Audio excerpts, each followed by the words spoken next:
This year, so far, has been a bumpy one for GTA Online fans.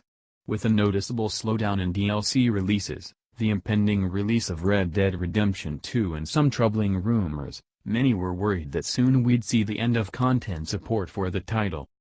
Even though there were a wealth of arguments against this outcome, many were convinced, and still are. For some reason, the recent delay of Red Dead Redemption 2 into the spring of 2018 wasn't enough to assuage worries that this year would be the last, which brings us any new DLC for GTA Online. Some specifically called out the upcoming Gunrunning DLC as possibly the last update, it being the biggest and accordingly enabling Rockstar to end GTA Online with a bang. The fact that this fear has survived for so long can likely be traced back to a specific rumor which arose much earlier this year and was posted by a reputable leaker who had a pretty good track record to back up their words with.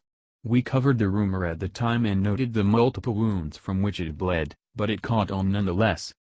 The massive hype surrounding Red Dead Redemption 2 has also been a major factor in these GTA Online shutdown fears and was referenced in the aforementioned rumor as well. The general idea was that once Red Dead Online, the multiplayer mode of the upcoming title, is released, Rockstar would shift resources to developing DLC for it instead of GTA Online. This theory too was flawed, and the issues with both of these reasons to fear for GTA Online's future came down to the same crux: Take-Two isn't stupid. If you follow news regarding GTA Online's financial successes at all, you'd see what a poor choice it would be to dump the source of the game's massive microtransaction economy. There is still a lot of money in GTA Online which can be tapped with little investment.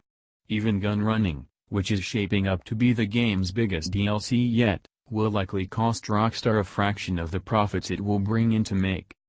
The game's player base is so massive by now, that even if just 10% of the active players bought shark cards on a regular basis, Rockstar would earn multiples of each DLC budget for every update. This game is an immense source of profit which is still growing. Last December was the most active month for GTA Online ever, and more people bought the game in the past 2 years than they did in 2014. There isn't a financial reason to be pulling the plug on GTA Online, seeing as Take-Two has plenty of resources to keep DLC coming while still giving Red Dead Redemption 2 the attention and backing it needs to live up to the hype. There's also that general lack of DLC releases so far this year, which was also pointed out as a sign of the end times. It's true that Valentine's Day was skipped for DLC this year and that beyond cunning stunts, special vehicle circuit, we've only gotten a few adversary modes and vehicles, but this is likely a tactical decision. Gunrunning was first teased alongside special vehicle circuit, and even the few short lines Rockstar dropped back then made it seem significantly more interesting than another iteration of cunning stunts. Rockstar knows its audience and how teases take off to generate hype on their own. After starving the players out for a half year, whilst allowing them to possibly save up a large amount of money, they'll guarantee massive player numbers for when Gunrunning does drop. And no matter how much you save up, with the speed that GTA Online can eat cash if you're not looking, shark cards will seem a whole lot more enticing in the fever induced by new content. Based on what we know so far, Gunrunning is going to be massive. Players will get underground bunkers, customizable supervillain-esque mobile HQs, a host of weaponized vehicles and the chance to develop new weapons technologies, and those are just the features we know of. With all that content, it would definitely be a worthy send-off for GTA Online, even if there is no risk of that being the case. Gunrunning, in fact, could be an indicator of where Rockstar wants to take GTA Online in the future.